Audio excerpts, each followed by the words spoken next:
ఓం శ్రీ మహాగణాధిపతయే నమః. అందరూ కూడా మ్యూట్ చేసుకోండి అమ్మా. ఓం శ్రీ మహాగణాధిపతయే నమః. ఓం శ్రీ మహాసరస్వత్యై నమః. ఓం శ్రీ గురుభ్యో నమః. హరి ఓం.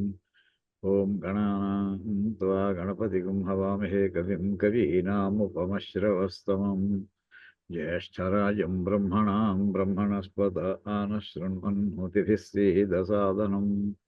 ఓం ప్రణో దేవీ సరస్వతి వాజేభిర్వాజినీవతి ధీనామవిత్రియవతు. ఓం నారాయణం పద్మభువం వసిష్ఠం శక్తిం చ తత్పుత్రపరాశరం చ వ్యాసం శుకం గౌడపదం మహాంతం గోవిందయోగీంద్రమథాస్య శిష్యం శ్రీశంకరాచార్యమథాస్య పద్మపాదం చ హస్తామలకం చ శిష్యం తంత్రోటకం వార్తికకారమన్యానస్మద్గురూన్ సంతతమానతోస్మి. శృతిస్మృతిపురాణానామాలయం కరుణాలయం నమామి భగవత్పాదం శంకరం లోకశంకరం. శంకరం శంకరాచార్యం కేశవం బాదరాయణం సూత్రభాష్యకృతౌ వందే భగవంతౌ పునః పునః. ఈశ్వరో గురురాత్మేతి మూర్తిభేద విభాగిని వ్యోమవద్వ్యాప్తదేహాయ దక్షిణామూర్తయే నమః. ఓం నమో బ్రహ్మాదిభ్యః బ్రహ్మ విద్యా సంప్రదాయకర్తృభ్యః వంశఋషిభ్యః మహద్భ్యః నమో గురుభ్యః. సర్వోపప్లవరహితః ప్రజ్ఞానఘనః ప్రత్యగర్ధః బ్రహ్మైవాహమస్మి. ఓం పార్థాయ ప్రతిబోధితాం భగవతా నారాయణేన స్వయం వ్యాసేన గ్రథితాం పురాణమునినా మధ్యే మహాభారతం అద్వైతామృతవర్షిణీం భగవతీమష్టాదశాధ్యాయినీం అంబ త్వామనుసందధామి భగవద్గీతే భవద్వేషిణీం. నమోऽस्तु ते व्यासविशालबुद्धे फुल्लारविन्दायतपत्रनेत्र येन त्वया भारततैलपूर्णः प्रज्वालितो ज्ञानमयप्रदीपः. प्रपन्नपारिजाताय तोत्रवेत्रैकपाणये ज्ञानमुद्राय कृष्णाय गीतामृतदुहे नमः. वाचकः प्रणवो यस्य क्रीडावस्त्वखिलं जगत् श्रुतिराज्ञा वपुर्ज्ञानं तं वन्दे देवकीसुतं. सर्वोपनिषदो गावो दोग्धा गोपालनन्दनः पार्थो वत्सः सुधीर्भोक्ता दुग्धं गीतामृतं महत्. वसुदेवसुतं देवं कंसचाणूरमर्दनं देवकी परमानन्दं कृष्णं वन्दे जगद्गुरुं. भीष्मद्रोणतटा जयद्रथजरा गान्धारनीलोत्पला शल्यग्राहवती कृपेण वहिनी कर्णेन वेलाकुला अश्वत्थामविकर्णघोरमकरा दुर्योधनावर्तिनी सोत्तीर्णा खलु पाण्डवैरणनदी कैवर्तके केशवे. पाराशर्यवचः सरोजममलङ्गीतार्थगन्धोत्कटं नानाख्यानककेसरं हरिकथा सद्भानुनाबोधितं. लोके सज्जनषट्पदैरहरः पेपीयमानं मुदा भूयाद्भारतपङ्कजं कलिमलप्रध्वंसि न श्रेयसे. मूकं करोति वाचालं पङ्गुं लङ्घयते गिरिं यत्कृपातमहं वन्दे परमानन्दमाधवं. यं ब्रह्मा वरुणेन्द्ररुद्रमरुतस्तुन्वन्ति दिव्यैस्तवैः वेदैः साङ्गपदक्रमोपनिषदैर्गायन्ति यं सामगाः. ध्यानावस्थिततद्गतेन मनसा पश्यन्ति यं योगिनः यस्यान्तं न विदुःसुरासुरगणा देवाय तस्मै नमः. ओं गुरुर्ब्रह्मा गुरुर्विष्णुः गुरुर्देवो महेश्वरः गुरुः साक्षात् परब्रह्म तस्मै श्रीगुरवे नमः.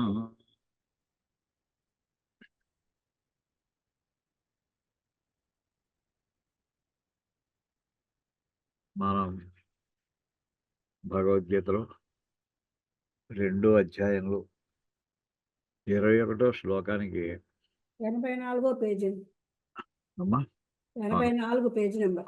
అవును అవును.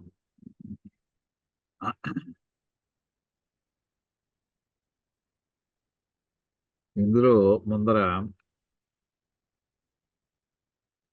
ఋగ్వేదంలో ఉండేటటువంటి కొన్ని కొటేషన్స్ తీసుకున్నారు, ఉపనిషత్తులో కొన్ని కొటేషన్స్ తీసుకున్నారు.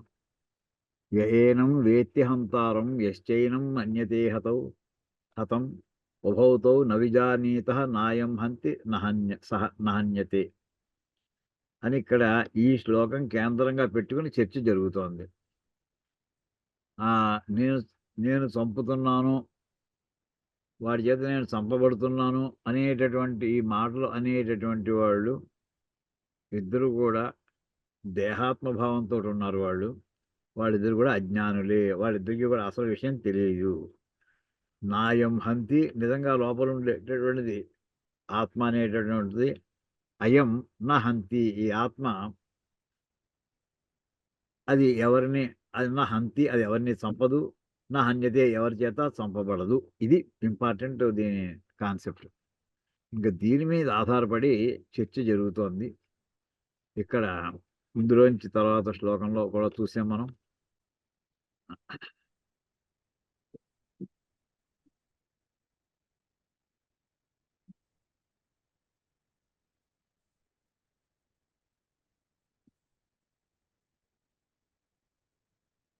ఇక్కడ దీనికి ఇప్పుడు ఇంపార్టెంట్ శ్లోకం ఏంటంటే ఇక్కడ 21వ శ్లోకం ఇది. అంటే మనం భాష్యంలో వెళ్ళిపోయే శ్లోకాన్ని మర్చిపోవద్దు. వేదావినాశనం, ఇప్పుడు ఈ శ్లోకానికి భాష్యం నడుస్తోందండి.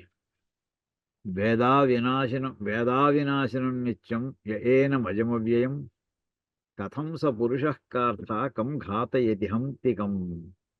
ఇక్కడ ఇక్కడ పదవిభాగం వేదాహ వినాశనం కాదు, గుర్తుపెట్టుకోండి. పదవిభాగం అది వేద అవినాశనం. వేద ప్లస్ అవినాశనం, సవర్ణ దీర్ఘసంధి తప్ప. పదవిభాగం వేద అంటే వేదాహని చెప్పచ్చు, వినాశనం అంటే వినాశనం, రెండు పదాలు విడిగా ఉన్నట్టు అనిపిస్తుంది. కాదు, ఇక్కడ వేద అవినాశనం. ఆ ఆత్మ అనేటటువంటిది అవినాశి, నాశనము లేనటువంటిది, నిత్యమైనటువంటిది, అజమయ, పుట్టుక లేనటువంటిది, తరుగుదల లేనటువంటిది అని చెప్పి, అటువంటి ఆ ఆత్మ ఎవరైతే ఇటువంటి ఆత్మను వేద తెలుసుకుంటాడో, యహ ఏనం వేద, ఇక్కడ మధ్యలో చూడండి, ఏనం యహ ఏనం వేద. యహ ఎవడైతే ఏనం ఇంతవరకు చెప్పినటువంటి అవినాశి అయినటువంటి, నిత్యమైనటువంటి, అజమయ్యేనటువంటి, అవ్యమైనటువంటి ఆత్మను, ఏనం అంటే ఇతని అంటే ఆత్మను, ఎవరైతే ఈ లక్షణాలు ఉన్నటువంటి ఆత్మను వేద తెలుసుకున్నాడు అనే మాట ఏమిటంటే, ఇక్కడ ఆత్మ జ్ఞానము కలిగిన వాడు అయిపోయాడు, వాడు ఆత్మజ్ఞాని. వాడు అలాంటి వాడు కథం సపురుష, ఆ వ్యక్తి, హే పార్థ, ఓ అర్జున, కథం కం ఘాతయతి, ఎవరు ఇంకోటి చేత ఎలా చంపిస్తాడయ్యా, కం హంతి, ఎవరిని చంపుతాడయ్యా అంటే ఆ రెండు కూడా చంపడం సాధ్యం కాదు, చంపించడానికి ప్రయత్నం చేయడం కూడా జరగదు. అంటే చంపించడమే సాధ్యం కాబట్టి చంపబడడం అనేది కూడా అసాధ్యమే అని ఇక్కడ స్థూలంగా భావం చెప్పుకొని, ఇక్కడ ఈ చంపుట, చంపించబడుట అనేటువంటి ఆ రెండు మాటలకే కాదు, అన్ని కర్మలకి కూడా ఆ ఆత్మకి ఏ రకమైనటువంటి అది విక్రియమైనటువంటిది, ఏ రకమైనటువంటి అది కర్మలకి దానికి సంబంధము లేదు. చంపడం అనే కర్మే కాదు, భోజనం చేయడం కానీ, మంచినీళ్ళు తాగడం కానీ, నడవడం కానీ, పడుకోవడం, ఏ పని లేదు దానికి.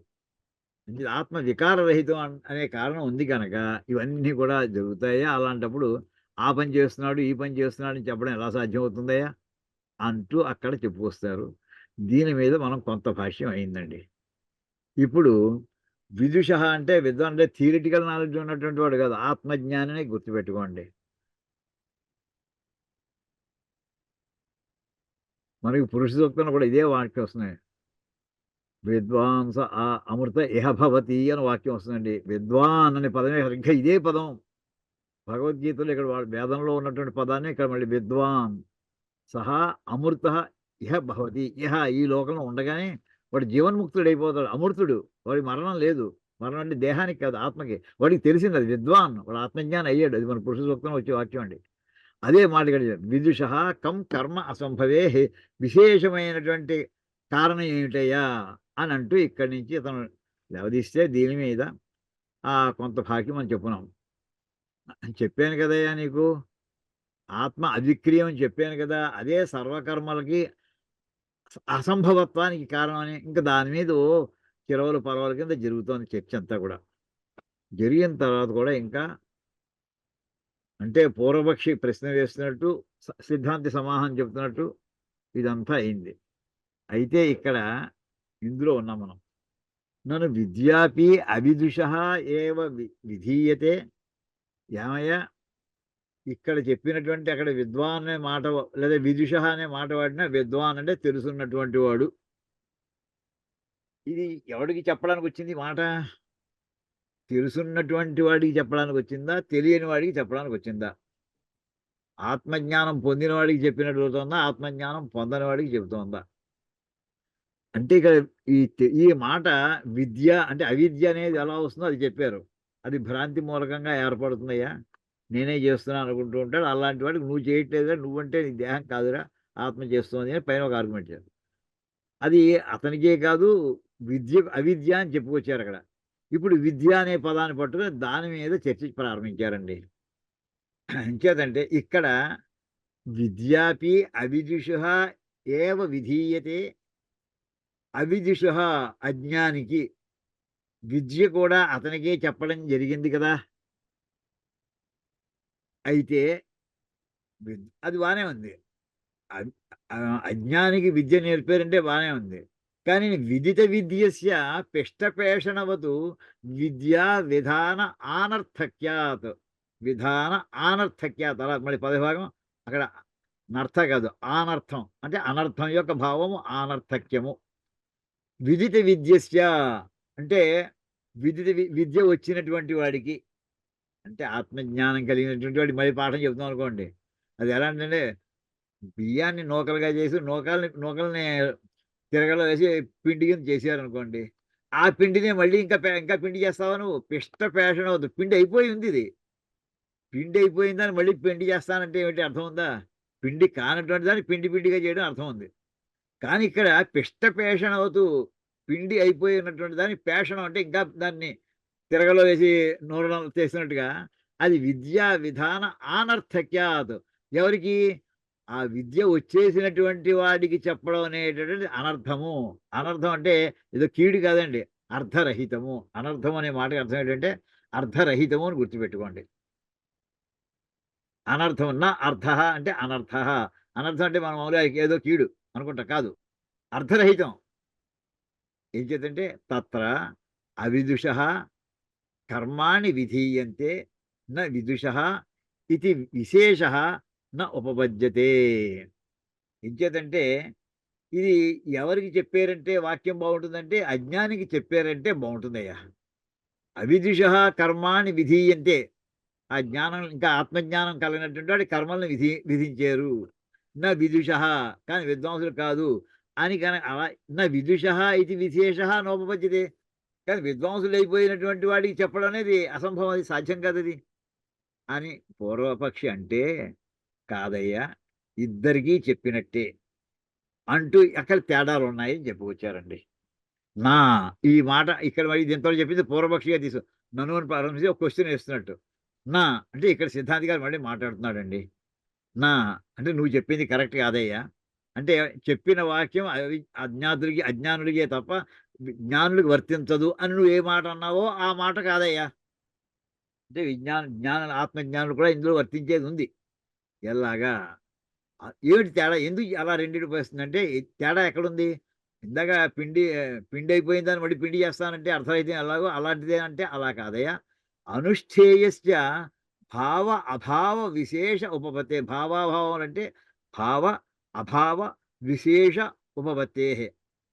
భావము అనుష్ఠేయస్య భావము అంటే అనుష్ఠేయము అంటే అనుష్ఠించవలసి ఉన్నది, భవిష్యత్తులో అనుష్ఠానం చేయవలసి ఉన్నది. దాన్ని ఎప్పుడు కూడా అనుష్ఠేయము అంటారు. అనుష్ఠితము అన్నారనుకోండి, అనుష్ఠించబడింది అంటే ఇది పాస్ట్ టెన్స్. అనుష్ఠితం అంటే పాస్ట్ టెన్స్, అనుష్ఠేయము అంటే ఫ్యూచర్ టెన్స్. ఇక్కడ అనుష్ఠేయస్య భావము ఒకడికి ఇంకా అనుష్ఠానము చేయవలసి ఉన్నది ఒకడికి, ఇంకొకడికి అనుష్ఠానం వర్తించదయా అభావం. వాడికి అనుష్ఠించవలసింది ఏం లేదు వాడికి. అనుష్ఠేయస్య అంటే ఈ అనుష్ఠేయం అనేది ఈ రెండు పదాలు వర్తిస్తుందండి. అనుష్ఠేయస్య భావ విశేష ఉపపత్తే ఒకటి, అనుష్ఠేయస్య అభావ విశేష ఉపపత్తే ఒకటి.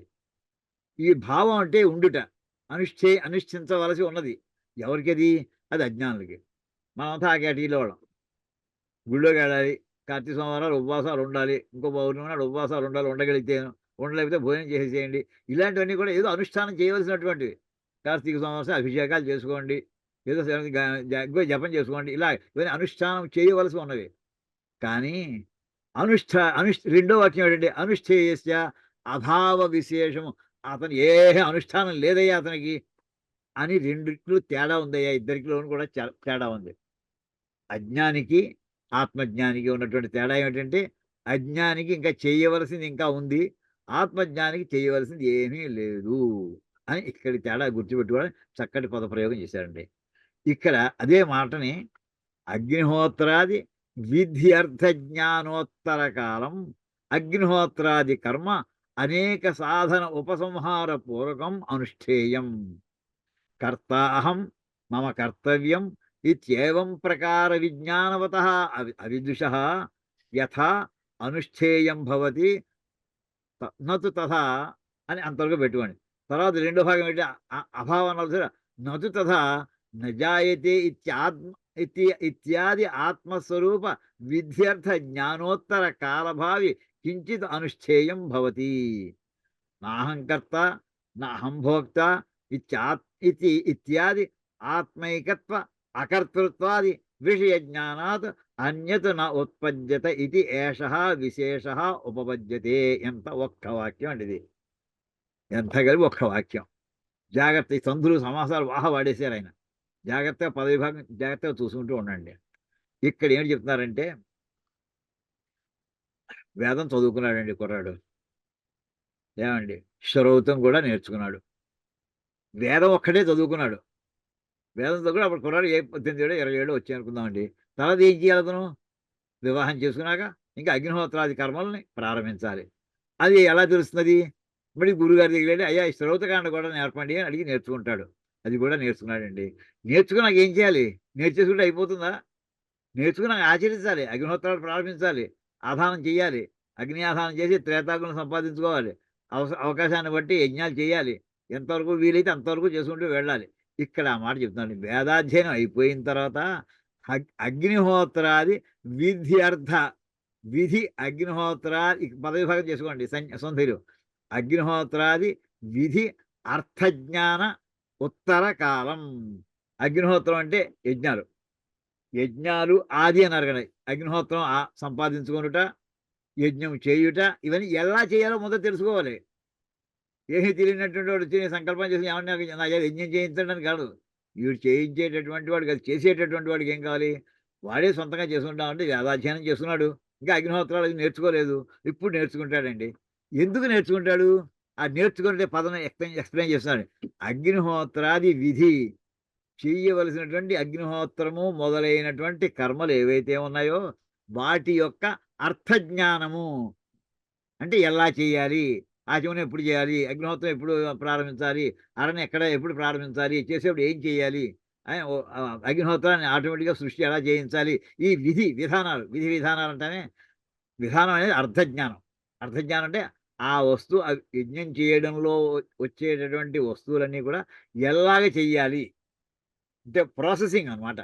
అర్థజ్ఞానం ప్రాసెసింగ్ అదంతా వచ్చిన తర్వాత ఓకే, ఇప్పుడు వేదాధ్యయనం చిన్నప్పుడు అయిపోయింది. ఇప్పుడు అగ్నిహోత్రం ఎలా పెట్టాలో తెలుసుకున్నాడు. అగ్నిహోత్రం ఏ పరికరాలు కావాలో కూడా చేసుకుంటాడు. జ్ఞాన ఉత్తర కాలం అంటే యజ్ఞాలు ఎలా చేయాలో అది తెలుసుకున్న తర్వాత కాలం. ఉత్తర కాలం అంటే నేర్చుకోవడం అయిన తర్వాత ఇప్పుడు ఏం చేయాలంటే ఇంకా అగ్నిహోత్రం ప్రారంభించాలి. గురుగారిని నేర్చుకొచ్చాడు, శ్రోతకంట నేర్చుకున్నాడు, యజ్ఞం ఎలా చేయాలో నేర్చుకున్నాడు. అక్కడ అయిపోలేదు, అది తర్వాత చెయ్యాలి.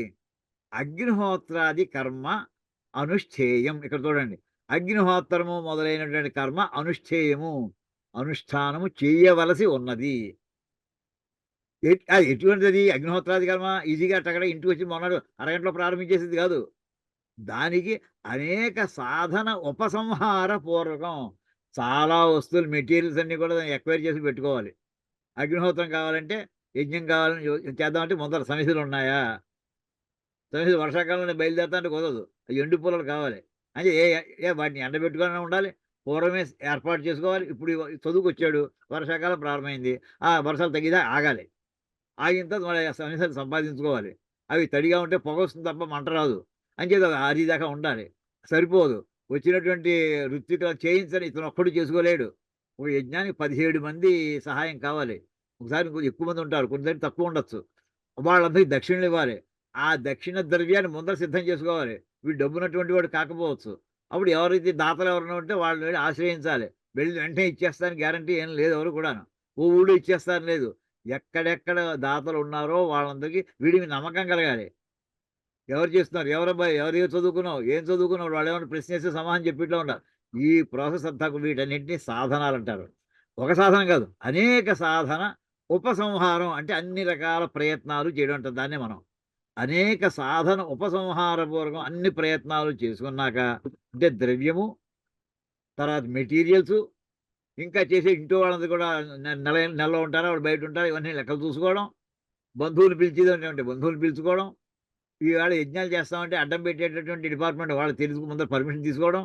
లేదా వాళ్ళు తెలియకుండా ఎక్కడో అజ్ఞాతంగా చేసుకోవడం. ఇవన్నీ సిద్ధం చేసుకున్నాక అప్పుడు అగ్నిహోత్రాది కర్మ అనుష్ఠేయం. ఇంత ఏర్పాటు చేసుకోవాలండి. అనుష్ఠానం చేసేప్పుడు ఏం చేస్తాడు వాడు? ఆ చేసేప్పుడు సంకల్పం చెప్పేప్పుడు కర్త అహం, నేను చేస్తున్నాను సంకల్పం చెప్తాడు. అహం శ్రీమాన్ సో అండ్ సో గోత్రః, నా పేరు ఆ పేరు చెప్పుకుంటాడు. కరిష్యే అంటాడు. అక్కడ ఏమైందట? కర్త అహం అని డిక్లేర్ చేశాడు. నేను కర్తని. తర్వాత అందులో ఏమంటాడంటే దేనికోసం చేస్తున్నాడు? మనకి మమోపాత్త దురితక్షయ మమ ఉపాత్త దురితక్షయ ద్వారా పరమేశ్వర ప్రీత్యర్థం. మమ అని వాడుతున్నాడు. అంటే ఇది మమ కర్తవ్యం, అది నేను చేయవలసి ఉంది కనుక నేను చేస్తున్నాను కూడా. మమ కూడా అందుకు చెప్పుకుంటున్నాం. అహం చెప్పుకున్నాం, మమ చెప్పుకున్నాం. ఇది ఏవం ప్రకార విజ్ఞానవత అవిదుష. ఇది తెలిసింది కానీ వీడు ఆత్మజ్ఞానం అయ్యాడా? కాలేదు ఇంకాను. అంచేత ఇలాగ తెలిసినటువంటి అజ్ఞాని. అంటే ఇంత తెలుసుకుంటే అదే మనం జ్ఞానం అనుకుంటున్నామండి. ఇంత తెలుసుకుంటే వేదార్థం తెలిసి, వేదం చదువుకుని, వేదార్థం తెలుసుకుని, శాస్త్రాలు తెలుసుకుని, శ్రౌతం తెలుసుకుంటే చివరి శంకరాచార్యుల వారు ఆయన ఏం కేటగిరీలో పెట్టేశాడంటే అజ్ఞాని అని పేరు పెట్టేశాడండి. మనమేమో పెద్ద బీఎస్సీ చదివో, ఎంఎస్సీ చదివో మనమేమో బ్రహ్మాండం జ్ఞానం మనం అనుకుంటున్నాం. అది వేదం జోలికే వెళ్ళలేదు. వేదంలోకి వెళితేనే ఇంకా అంత దూరం పరిశ్రమ చేస్తే అతను అజ్ఞానంలో మనం ఏమనాలి? అవి అజ్ఞానం అనడానికి కూడా క్వాలిఫికేషన్ సరిపోలేదు మనకి. అది అలాంటి స్థాయిలో మనం ఉన్నాం. ఇత్యేవం ప్రకార విజ్ఞానవత. ఈ విజ్ఞానం ఉంది ఇతనికి. వేదంలో ఏ మంత్రం చదవాలో తెలుసును. ఏ మంత్రం యజుర్వేదంలో, ఏ మంత్రం ఋగ్వేదంలో చెప్పాలి, ఏ మంత్రం సామవేదంలో చెప్పాలి, ఏ మంత్రం అసలు వేదం చెప్పాలి, ఇవన్నీ క్షుణ్ణంగా తెలుసుకొచ్చేసాడు. కానీ అలాంటి వాడు అవిదుష. అలాంటి అజ్ఞానికి యథా అనుష్ఠేయం భవతి. అలాంటి వాడు యజ్ఞం చేస్తున్నాడే. నతు తథా. కానీ ఇతను చేసే పద్ధతి ఇది. కానీ ఆత్మజ్ఞాని అయినటువంటి వాడు వాడు నేర్చుకోవాలి. ఇందాక చూడండి ఇందులో చెప్పింది మొట్టమొదటి నేర్చుకొనుట, నేర్చుకుని అనుష్ఠానం చేయడానికి 2 స్టేజ్లు ఉన్నాయి ఇక్కడ. ఇందాక వాడికి వేదాధ్యయనం చేయుట, తర్వాత కర్మలు చేయడానికి కావాల్సినటువంటి ఆ విషయాన్ని నేర్చుకొనుట, అనుష్ఠానం చేయుట. నేర్చుకోవడం అంత ఒక భాగం, అనుష్ఠానం చేయడం రెండో భాగం. ఇక్కడ ఆత్మజ్ఞానం ఎలాగా? నతు తథా, అలా కాదయ్యా. నజాయతే ఇది ఇత్యాది ఆత్మస్వరూప. ఇక్కడ అదే పదాలు మళ్ళీ వాడతారు. విద్యర్థ జ్ఞానోత్తర కాల భావి కించిత్ అనుష్ఠేయం భవతి. ఇక్కడ ఇక్కడి అండి నా అనుష్ఠేయం భవతి. ఇతని అనుష్ఠానం చేయడానికి ఏమీ లేదు. ఎవరికి? ఆత్మజ్ఞానికి. ఎప్పుడు? నజాయతే మ్రియతే వా కదాచిత్ అని ఆత్మజ్ఞానికి అరే రే నా బాడీ అయితే, దేహం అయితే అది పుడుతోంది పోతోంది కానీ నా లోపల ఉన్నటువంటి ఆత్మ అది పుట్టట్లేదు, పోవట్లేదు అని ఎవడైతే ఆ జ్ఞానాన్ని ఇత్యాది ఆత్మస్వరూప విధి అర్ధ జ్ఞాన ఉత్తర కాల భావి అంటే వాడికి ఆ రకమైనటువంటి అనుభూతి, ఆత్మస్వరూపమునకు సంబంధించినటువంటి విధులు, దాని అర్థం అంటే వేదాంత శాస్త్రం అర్థం అండి. ఈ వేదాంత శాస్త్రాన్ని వాడి ఎంతవరకు జ్ఞాన ఉత్తర కాల భావి వాడికి ఆత్మ అనుభూతి కూడా పొందేడు వాడు. రమణ మహర్షి స్థాయికి వచ్చేసాడండి. వాడు వైరాగ్య స్థితిలో వెళ్ళిపోయాడు. ఆత్మదర్శనం జరిగింది. వాడి ఉత్తరకాలి ఆత్మజ్ఞానం కలిగిన తర్వాత ఇంకోటి చేయవలసి ఏముందండి? కించిత్ అనుష్ఠేయం నభవతి. అటువంటి వాడికి అనుష్ఠించవలసింది ఇంకా తర్వాత ఇంకేం లేదు. అంటే నేర్చుకోవడం వరకు ఉంది. నేర్చుకున్నది అనుభూతిలోకి తెచ్చుకోవడం వరకు అంతా కూడా నేర్చుకున్నట్టే లెక్క. అనుభూతిలోకి రావడం కూడా నేర్చుకోవడంలో భాగమే. నేర్చుకున్నాక ఇంకేమైపోయింది? ఇంకోటి మనలో లేడు. ఇంకోడు ఆత్మజ్ఞానంలో కూర్చున్నాడు వెళ్ళి. సంయమం చేయక్కర్లేదు వాడికి, ఇంకేం అక్కర్లేదు వాడికి. అంతే వాడు. అంతే వాడికి అనుష్ఠాయం ఉండదు. ఏం చేత వాడు ఏ భావంలో ఉన్నాడు? వాడు నా అహంకర్త. ఇందాక వాడేమో కర్త అహం అని కూర్చున్నాడు, వాడు సంకల్పం చేస్తున్నాడండి. ఇక్కడ అహన్న కర్త, నేను కర్తను కాదు. అక్కడ అహం అంటే ఎవరు? ఆత్మ. ఈ ఆత్మే, నేను కర్తను కాదు. కర్తృత్వం లేదు దానికి. కర్తృత్వం ఉంటే భోక్తృత్వం, ఫలం కూడా అనుభవించాలి. ఏదో చేస్తుంది దేహంతో కూడినటువంటి ఈ దేహం చేస్తుంది అంతే. సంఘాతంతో కూడిన ఇంద్రియాలతో కూడిన ఈ సంఘాతం చేస్తోంది అంటూ చేస్తాడు. నాహం భోక్త. ఎప్పుడైతే కర్తని నేను కాదు అనుకున్నాడో ఆ ఫలం, దానివల్ల చేసినటువంటి యజ్ఞయాగాదుల వల్ల వచ్చే ఆ ఫలము ఇతనికి అంటదు, ఆ ఆత్మకి అంటదు. అహం అంటే అక్కడ నాహం భోక్త. అయ్యో ఫలం వచ్చిందంటే అది జనకాదేహ. అక్కడ మనకి కర్మనైవహి సంసిద్ధి మాస్థిత జనకాదేహ అనే దానికి భాష్యం ఇది చెప్తారండి. ఆ జనకుడు చేసేప్పుడు నేను కర్తను కాదు, చేస్తున్నాను అంతే. చెయ్యాలి కదా అని చేస్తున్నాను. నాహం భోక్త. ఆ ఫలం నాకు సంబంధం లేదు. అది దేహానికి సంబంధించింది అంతే. అది ఏమవుతుందో సుఖమో దుఃఖమో నాకు సంబంధం లేదు. ఆ స్థితిలో ఇత్యాది ఆత్మ ఏకత్వ అకర్త. చూడండి ఇక్కడ మళ్ళీ సవర్ణ దేవతలు ఎక్కువ వాడేశారండి. ఇత్యాది వాడు ఏ రకమైన భావంలో ఉన్నాడండి? వాడు ఏ స్థాయిలో ఉన్నాడు? ఇత్యాది ఆత్మ ఏకత్వ. సమస్త జీవుల్లో ఉండేటువంటి అన్ని ఆత్మలు కలిపి ఒకటే, నేను అదే. ఈ దేహంలోని ఆత్మ వేరు, ఆ దేహంలోని ఆత్మ వేరు అని అనుకోవట్లేదు వాడు. సమస్తమైనటువంటి బ్రహ్మాండాల్లోనూ ఉన్నటువంటిది ఒకటే ఆత్మ అనే భావంలో వాడు స్థిరమైపోయి ఉన్నాడు అందులో. అది ఒకటి ఆత్మ ఏకత్వము. రెండోది అకర్తృత్వాది విషయ జ్ఞానాత్. నేను కర్తను కాదు అనే భావన. అకర్తృత్వం, కర్తృత్వం కాదండి. ఇందాక వాడికి కర్తృత్వ భావన ఉంది, ఇక్కడ వీడికి నాకేం సంబంధం లేదు. అవుతుంది, పనులు అవుతున్నాయి అంతే. ప్యాసివ్ వాయిస్లో జరుగుతున్నాయి. ఇక్కడ అక్కడ యాక్టివ్ వాయిస్లో ఉన్నాడండి. అక్కడ అకర్తృత్వాది విషయ జ్ఞానాత్ అన్యత్ న ఉత్పద్యతే ఇది ఏషః విశేషః ఉపపద్యతే. అంటే ఆత్మజ్ఞానికి అంచేత ఇతనికి ఆ ఆత్మజ్ఞానంలో ఉండుట తప్ప ఇంకొక చెయ్యవలసిన పని ఇంకొకటి ఏది ఏర్పడదు అని ఇక్కడ చివరికి సారాంశం అదేయ్యా. పునః ఇది అక్కడ వాక్యం. ఇప్పుడు ఇదండి మొత్తం వాక్యం అంతా. అంటే వేదాధ్యయనం చేసి తర్వాత శ్రౌతకాండ కూడా అధ్యయనం చేసిన తర్వాత చేయవలసిన ఏమిటంటే, ఆ చదివిన దానికి ప్రయోజనం ఏంటంటే యజ్ఞం చేయుట. అది ఇంకొక కర్మ. అది ఎలా చేయాలో తెలుసుకున్నాడు. ఆ చేయవలసి నేర్చుకున్నాను. ఇప్పుడు ఆ పని చెయ్యి, యజ్ఞం చెయ్యి. దానం చేద్దామని భావన కలిగింది. డబ్బులు సంపాదించి పెట్టుకో, ఇప్పుడు దానం చెయ్యి. యుద్ధం చేద్దామని భావన కలిగింది, యుద్ధాన్ని ప్రిపేర్ అవ్వు. అస్త్రవిద్యలు శస్త్రవిద్యలు నేర్చుకో, తర్వాత యుద్ధం చెయ్యి. వీటన్ని నేర్చుకోనంటే ఒక భాగము, ఆ నేర్చుకున్న దాన్ని వినియోగించుంటే రెండో భాగం. కానీ ఆత్మజ్ఞానికి ఒకటే, అవి తెలుసుకున్నట్టే. అది తెలుసుకునేవాడు బ్రహ్మంలో ఆత్మలో కలిసిపోయాడు వాడు. ఇంకా వాడు చేయవలసినట్టు ఏం లేదు. సమస్త బ్రహ్మాండము వాడిలాగే కనిపిస్తుంది. వాడే అయిపోయి కూర్చున్నాడు వాడు.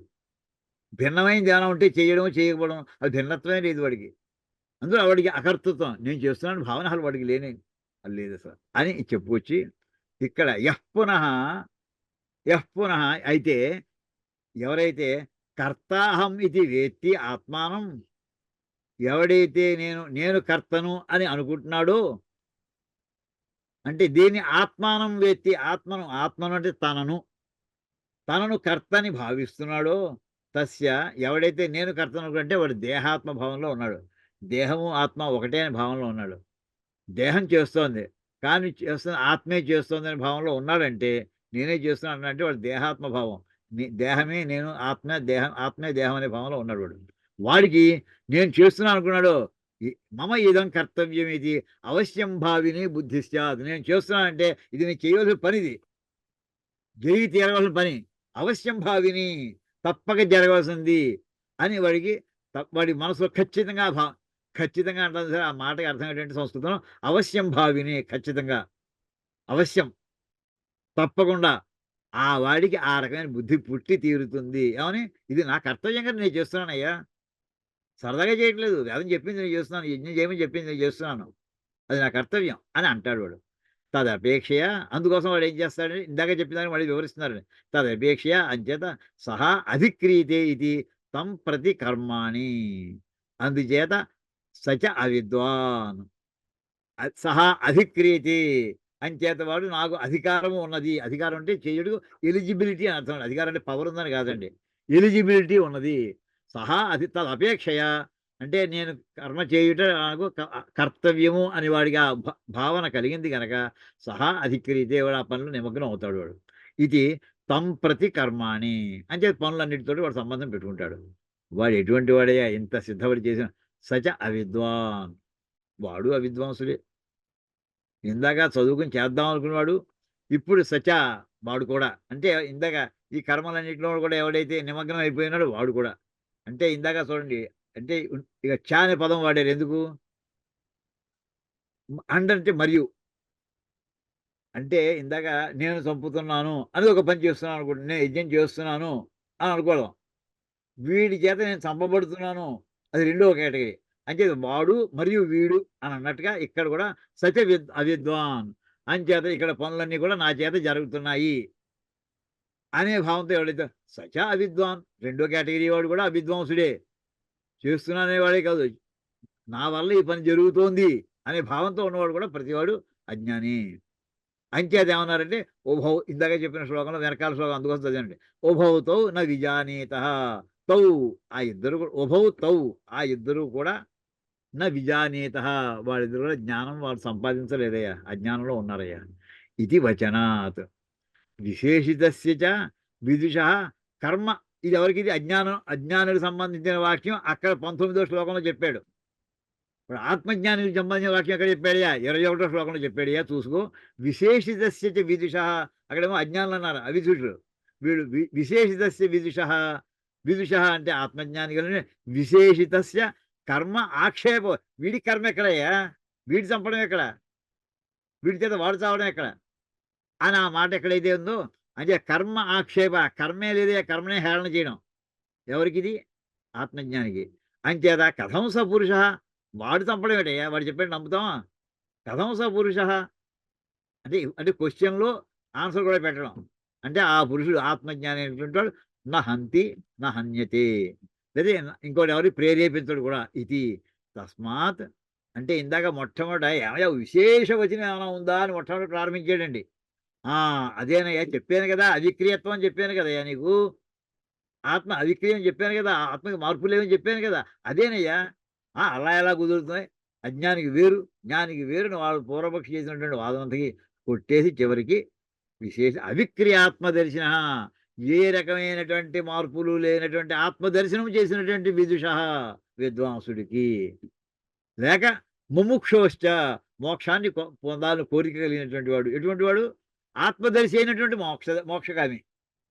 వాడు ఇంకా ఆత్మదర్శనం అయ్యింది, ఇంకా మోక్షం రాలేదు, గ్యాప్ ఉంది మధ్యలో. అలాంటి వాడికి సర్వకర్మ సన్యాసే ఏవ అధికార, వాడికి అధికారం ఉందయ్యో. దేంట్లో తెలిసిన సంపూర్ణ అన్ని కర్మల్ని వదిలేయడంలో వాడికి అధికారం ఉందంతే. అధికారం ఉందంటే వాడు అలాగే చేస్తాడు అని అర్థం. మళ్ళీ అధికారం వచ్చింది కదా, మళ్ళీ ఇంకోటి ఏదో వచ్చి బయలుదేరుతాడు కదా, కరెక్ట్ బయలుదేరుతాడు కాదండి. అంటే అన్ని పనులకి వాడి సంబంధం లేదు. వాడికి కర్మ చేయడం ఏ రకంగా అయితే అధిక్రియతే అని పదం వాడారండి. వాడికి కర్మ చేయడం ఎలా అయితే ఆ అవకాశం వచ్చిందో, వీడికి సర్వకర్మల్ని సన్యాసం చేయడంలో వదిలిపెట్టడంలో వీడికి అధికారం కలిగింది అని అక్కడ చెప్పుకొచ్చారండి. ఇది కొంచెం జటిలంగా ఉన్నటువంటి పదాలు, అంచేత కొంచెం ఎక్కువసేపు చెప్పాల్సి వస్తుందండి సంధుల సమాసాలతోటి. అందుకోసం ఇద్దరిని ఇలా 2 రకాలు అన్నావు కదా, ఈ మాట కృష్ణ భగవాన్ స్పష్టంగా చెప్పాడా? నువ్వు చెప్తున్నావు అంతే, పూర్వపక్షికి లేకపోతే మన సిద్ధాంతి భాగంలో ఉందయ్యా. కృష్ణ పరమాత్మే సాక్షాత్ ఆయన మాటలోనే వింటారు మీరు తర్వాత. అతయేవ భగవాన్ నారాయణ కృష్ణ అనట్లేదండి, అతయేవ భగవాన్ నారాయణ అంటే ఇక్కడ పాఠం చెబుతున్నటువంటి వాడు, భగవద్గీత చెబుతున్నటువంటి వాడు భగవంతుడు. ఎవరైంట? నారాయణుడే సాక్షాత్తు భగవద్గీత చెప్పాడని. దేవకీ వసుదేవుల యొక్క సంతానమైనటువంటి కృష్ణుడు కాదండి ఇక్కడ పాఠం చెబుతున్నది. భగవాన్ ఉవాచ అంటే అతయేవ భగవాన్ నారాయణ సాంఖ్యాన్ విదుష అవిదుషిశ్చ కర్మిణ ప్రవిభజ్య ద్వే నిష్ఠే గ్రాహయతి. అందుకోసమే ఈ చదువుకున్నటువంటి వాళ్ళని, జ్ఞానుల్ని అజ్ఞానుల్ని 2 కేటగిరీస్ కింద చేసేసాడయ్యా. ఆయనే చేశాడు, నేను చేయడం కాదు. భాష్యకర్త నేను చేయడం కాదు, కృష్ణ పరమాత్మే చేసేసాడు, నారాయణుడే చేసేసాడు. ఏమని? విదుష జ్ఞానులు ఎవరయ్యా? సాంఖ్యవాదులందరూ కూడా. ఇది సాంఖ్యయోగం 2వ అధ్యాయం పేరు సాంఖ్యయోగం. సాంఖ్యం అంటే జ్ఞానం అని. అంచేత సాంఖ్యాన్ విదుష, సాంఖ్యయోగాన్ని అనుసరించేటటువంటి వాళ్ళందరూ కూడా విద్వాంసులని, ఆత్మజ్ఞానాన్ని. కర్మిణ అవిర్ష. ఈ కర్మలు చేస్తామని బయలుదేరేటటువంటి వాళ్ళందరూ కూడా కర్మిణ అంటే కర్మలు చేసేటటువంటి వాడు. వీళ్ళంతా కూడా అజ్ఞానులని ప్రవిభజ్య రెండు కేటగిరీస్ కింద విడతీసి ద్వే నిష్ఠే గ్రాహయతి. ఇద్దరిని చెరువు పక్కకి కూర్చోబెట్టి ఇద్దరు వీళ్ళ లక్షణాలు ఇవి వాళ్ళ లక్షణాలు ఇవి స్పష్టంగా చెప్పాడయ్యా. ఎక్కడ చెప్పాడు? రాబోయే అధ్యాయంలో వస్తుంది. 3వ అధ్యాయంలో 3వ శ్లోకంలో వస్తుంది. ఏమని చెప్పాడు? జ్ఞానయోగేన సాంఖ్యానాం కర్మయోగేన యోగినాం అనే మాట రాబోతోంది. ఇంకా మనం 2వ అధ్యాయంలో ఉన్నాం. అంతే ఆ చెప్పదలుచుని ఇక్కడ ఇంకో మాటలో చెప్పాడు అంతే. అంటే సాంఖ్యానాం సాంఖ్యుడికి అంటే జ్ఞాన మార్గంలో వెళ్ళేటటువంటి వాడు జ్ఞానయోగము. కర్మయోగంలో ఉంటామయ్యా. వాడు ఎలిజిబిలిటీ వాడు ఎంబీఏ చదివేటంటే ఎంబీఏ కోర్సు సిలబస్ ఉంటుంది. మెడిసిన్ చేస్తే మెడిసిన్ సిలబస్ ఉంటుంది. వీళ్ళ సిలబస్ వేరు, వాళ్ళ సిలబస్ వేరు. అలాగా యోగినాం కర్మయోగేన. యోగి అంటే కర్మయోగులండి. కర్మ కావాలని కోరుకునేటటువంటి వాడు, కర్మ చేద్దామని భావంతో ఉన్నటువంటి వాడు, అలాంటి వాడికి కర్మయోగం. ఇది అలాగ 2 రకాల సబ్జెక్టుల కింద విడతీసి ప్రవిభజ్య స్పష్టంగా క్లియర్గా విడతీసి ఆయన మొత్తం పాఠం చెప్పాడయ్యా భగవద్గీతలో. తథాచ అదే రకంగా ఈయనే కాదు, కృష్ణ పరమాత్మే కాదు, శుక మహర్షికి వ్యాస మహర్షి కూడా అలాగే చెప్పారటండి. ఆ వాక్యం పట్టుకొస్తున్నారు. ఇది మహాభారతంలో శాంతి పర్వంలో ఉన్న వాక్యాన్ని కూడా ఇప్పుడు శంకర్లు మనకి రిఫరెన్స్ ఇస్తున్నారు. మనకి తెలియదు ఈ విషయం ఏమిటది? తథాచ పుత్రాయ ఆహ భగవాన్ వ్యాస. భగవాన్ వ్యాస ఎప్పుడు కూడా పెద్దవాళ్ళని సంబోధించేప్పుడు భగవాన్ వాడతారు. పూజ్యులు అని అర్థం అండి. ఒకసారి వాళ్ళ అభిప్రాయంతో ఏకీభవించవచ్చు, ఏకీభవించకపోవచ్చు. వాళ్ళ గౌరవమే తక్కువ కాదు. భగవాన్ వ్యాస. ఓసారి భగవాన్ బుద్ధ అని, అంటే భగవాన్ పూజ్యుడైనటువంటి, అక్కడ భగవంతుడని అర్థం కాదండి, పూజ్యుడైన బుద్ధుడు ఇలా అన్నాడు అని చెప్పి కింటు తత్తుచ్చం, కానీ అతను చెప్పినటువంటిది అంగీకారం కాదు మాకు అంటారు శంకర్లో చోట. అరే ఓ పక్కన పూజ్యుడని వర్ణిస్తున్నావు కదా, కావచ్చు, ఆయన వ్యక్తిగతంగా నాకు గౌరవం ఉంది, కానీ ఆయన చెప్పిన విషయం మాత్రం అది అవైదికం, అంచేది అంగీకారం కాదు మాకు. వ్యక్తిని గౌరవిస్తూ ఉండాలి. సంబోధన చేసేప్పుడు చాలా మర్యాద నిలబెట్టాలి. కోర్టులో, సుప్రీంకోర్టులో కూడా అదే జాగ్రత్తగా మాట్లాడే ముందర నువ్వు అన్నది హిజ్ లార్డ్షిప్ అంటుంటారు అక్కడ. అలాగనమాట. భగవాన్ వ్యాస పూజ్యుడైనటువంటి వ్యాసం ఏమన్నారయ్యా? మహాభారతంలో శాంతి పర్వంలో 241 అధ్యాయంలో 6వ శ్లోకంలో అండి, ద్వావిమావథ పంథానౌ. ఇది పదవిభాగంలో చేస్తారండి. ద్వౌ ఇమౌ అథ 3 పదాలు ఉన్నాయండి అక్కడ. ద్వావిమౌ అంటే ద్వౌ ప్లస్ ఈ, అది కాస్త ద్వావిమౌ అథ పంథానౌ. ఒక్క సెకండ్ అండి, ఎవరు వచ్చారు అర్జెంటుగా, ఇప్పుడే వస్తానండి జస్ట్.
అంచేత ఇక్కడ ద్వావిమావథ పంథాను అథ, అయితే తర్వాత అబ్బాయి వినరా అబ్బాయి, ఏమో ద్వౌ పంథాను 2 మార్గాలు ఉన్నాయి.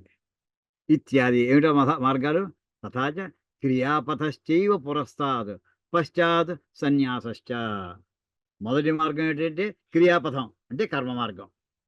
పురస్తాత్ అంటే ముందు సన్యాసం తీసుకున్న తర్వాత కర్మలో వెళ్ళడానికి కుదరదండి. సన్యాసం ఫైనల్. అంతే సన్యాసం తీసుకుని వెనక్కి వచ్చేది ఇర్రిట్రేవబుల్, అది ఇర్రివర్సబుల్. వెనక్కి రావడం కుదరదు.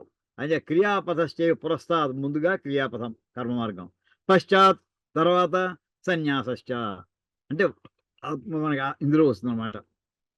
ఆత్మదర్శనం ఆ సన్యాస భాగంలోకి వస్తుంది, అంటే సాంఖ్య మార్గంలోకి వస్తుంది.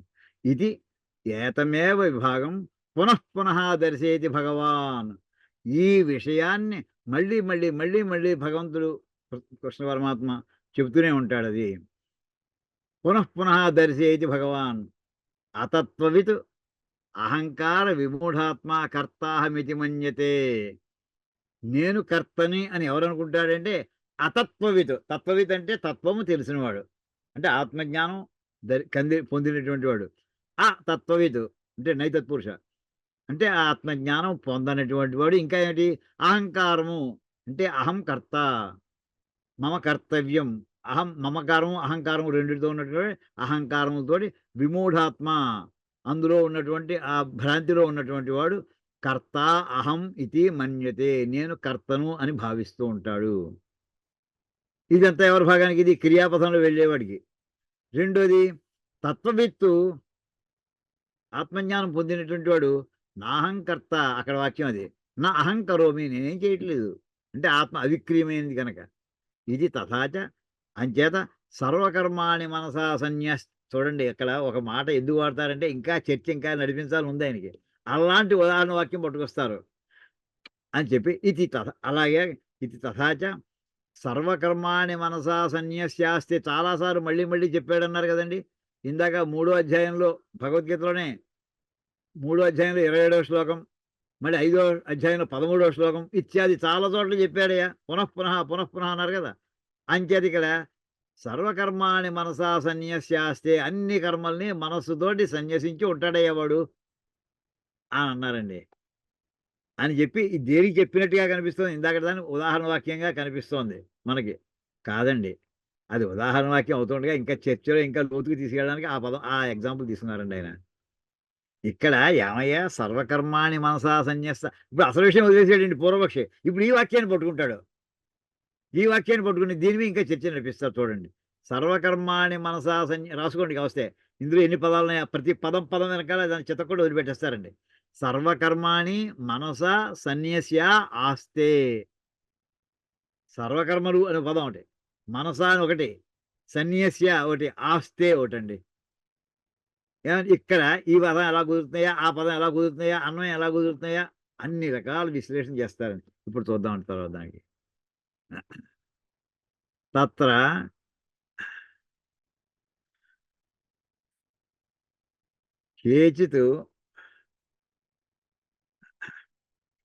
కేచిత్ పండితం మన్యాహ వదంతి. కేచిత్ పండితం మన్యాహ. పండితం మన్యాహ అంటే నేను పండితుడిని అనుకునేటటువంటి వాడు, వాడు పండితుడు కాదు అన్నమాట.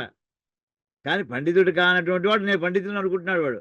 అలాంటి వాడు కేచిత్. కొంతమంది ఇలా అంటుంటారయ్యా. ఏమిటి అంటే జన్మాది షడ్భావ విక్రియారహిత అవిక్రియ అకర్త ఏక అహం ఆత్మ ఇది నా కస్యచిత్ జ్ఞానం ఉత్పద్యతే అని అన్నారండి. అలాంటి పండితుడిని అనుకునేవాడు అంటే అజ్ఞానులనే అర్థం. ఇంకా పండితుడు అనుకుంటున్నాడంటే వాడు పండితుడు కాదని. అలాంటి వాడు ఏమనుకుంటారు? ఇవన్నీ ఇది అవదయ్యా, ఇంత ఇది అసంభవమైన మాటలు చెప్పేవయ్యా నువ్వు. ఏమిటి అసంభవమైన మాట? ఎవడు కూడా నేను అవిక్రియుణ్ణి, నాలో మార్పు రాదు అని అంటే ఎవరు ఒప్పుకుంటాడా? జన్మాది షడ్భావ విక్రియారహిత. మీరేదో షడ్భావ వికారాలు చెప్పుకున్నామండి.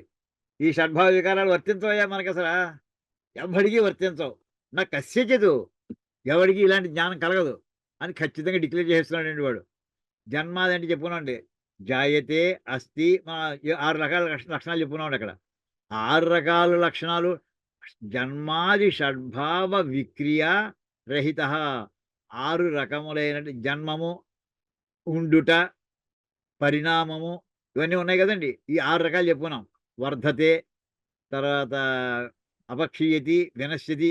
ఈ 6 రకాల వికారములు లేకుండా ఉండుట నా కస్యచిత్ ఉత్పద్యతే, ఎవ్వడికి జరగదు. అందరికీ 6 రకాలు ఉండి తీరతాయి. ఒకటి ఎవడు చెప్తున్నాడండి మాట? పండితుడు కానటువంటి వాడు అంటున్నాడు. ఇంకోటి కూడా ఏమన్నాడు ఇక్కడ వాడిన పదాలని కూడా అవిక్రియ, ఏ రకమైనటువంటి మార్పులు లేనటువంటి వాడు ఆత్మ అని చెప్పా. లేదే అసంభవం అయ్యా, ఆత్మ మార్పులు వచ్చి తీరుతాయి. అకర్త, అది కర్తను కాను అనుకోవడం తప్పయ్యా, కర్తే అది, అది కాకపోతే ఇంకెవరు. ఏకహ, ఇందాక చెప్పాను సమస్త బ్రహ్మాండాల్లో ఉన్నంత ఒకటే ఆత్మ, ఎవడాత్మ వేరు వేరు కాదు అనేటటువంటిది. ఏకహ, మొత్తం అంతా అని ఏదైతే ఉందో అలా కూడా ఎవడు ఉండలేడే, అసంభవం. నాకు నేనే, మీకు మీరే, దానికి అదే అలా విడివిడిగా ఉంటుంది తప్ప ఏకంగా ఒకటే ఉండదు. అహం ఆత్మ, అటువంటి నేను, అహం అంటే ఆత్మస్వరూపుణ్ణి అని నా కస్యచిత్ జ్ఞానం ఉత్పద్యతే, ఎవ్వడికి ఇలాంటి ఆలోచన జ్ఞానము పుట్టదు. నా ఉత్పద్యతే, కస్యచిత్ జ్ఞానం నా ఉత్పద్యతే, ఎవడికి ఇలాంటి జ్ఞానం కలగదయ్యా అంటున్నాడు వాడు.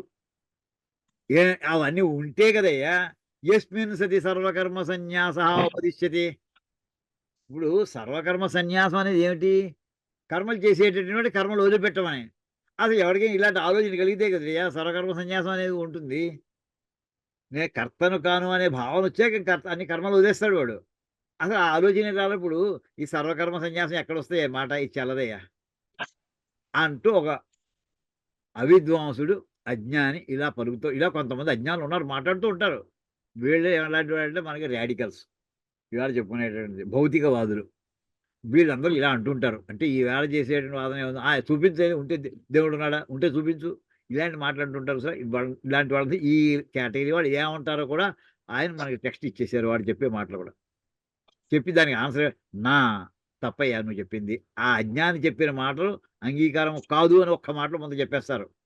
శంకరుల యొక్క భాష్యం యొక్క లక్షణం ఏంటి తెలుసునండి, అవతలవాడు ఎంతసేపు అరగంట సేపు మొరెత్తుకున్నాక ఆయన చెప్పదలుచుకుంది 1-2 అక్షరాలు తేల్చేస్తారని ముందు జడ్జిమెంట్ ఇచ్చేస్తారు. తను ఇచ్చిన జడ్జిమెంట్ ఆయన వివరణ ఇచ్చుకుంటారు ఆయన. నా అంతే, నువ్వు చెప్పింది తప్పయ్యా. అది ఎవరు చెప్తున్నారంటే అటు నజాయతే ఇత్యాది శాస్త్రోపదేశ అనర్థక్యాత్. మొట్టమొదటి కారణం ఏంటి, నువ్వు చెప్పింది తప్పని అనడానికి. మన శాస్త్రాలు మన హితం కోసమే వచ్చినవి కదయ్యా. ఇప్పుడు నువ్వు కనుక నువ్వు చెప్పిందే నేను అంగీకరిస్తే మరి నజాయతే మ్రియతే వా కదాచిత్ అనే వాక్యం చూసా, ఈ చెప్పినటువంటి ఉపనిషత్తులు ఇవన్నీ కూడా శుద్ధ వేస్ట్ అవుతాయి నువ్వు చెప్పిన వల్ల. నువ్వు నన్ను తిట్టు పర్వాలేదు, ఉపనిషత్తులు వేస్ట్ అనేంత స్థాయి మొనగాడు నువ్వు అసలు.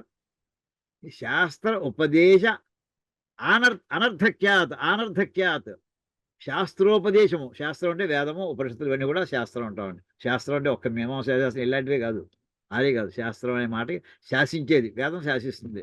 వేదాంతం వేదంలో భాగం అది ఏమండి, అంచేత వేదం అని అర్థం. శాస్త్రోపదేశ వేదంలో ఉండే అంగములైనటువంటి అన్నీ కూడా ఆ శాస్త్రాన్ని కూడా ఆ చేసే ఉపదేశాలన్నీ కూడా వాటిని అర్థరహితం అయిపోతాయి. ఇందాక చెప్పానండి, అనర్థక్యము అనే మాట ఏమిటంటే అనర్థము అనే మాట నుంచి వచ్చింది అనర్థక్యము అంటే అర్థరహితం అవుతాయి. యథాచ శాస్త్ర ఉపదేశ సామర్థ్యాత్ ధర్మ అధర్మ అస్తిత్వ విజ్ఞానం కర్తుశ్చ దేహాంతర సంబంధ జ్ఞానంచ ఉత్పద్యతే తథా శాస్త్రాత్ తస్యైవ ఆత్మనః అవిక్రియత్వ అకర్తృత్వ ఏకత్వాది విజ్ఞానం కస్మాదున ఉత్పద్యతే ఇది ప్రష్టవ్యాహతే. వాళ్ళని ఒక్క మాట ఈ ఎదురు ప్రశ్న వేయాలి, వాళ్ళని పిచ్చి పిచ్చిగా మాట్లాడే వాళ్ళందరూ కూడా ఎదురు ప్రశ్న వేయాలి. ఏమిటిటా, ఏమయ్యా నీకు యజ్ఞం దానం చేయాలి, నీకు ఎలా అనిపించిందయ్యా?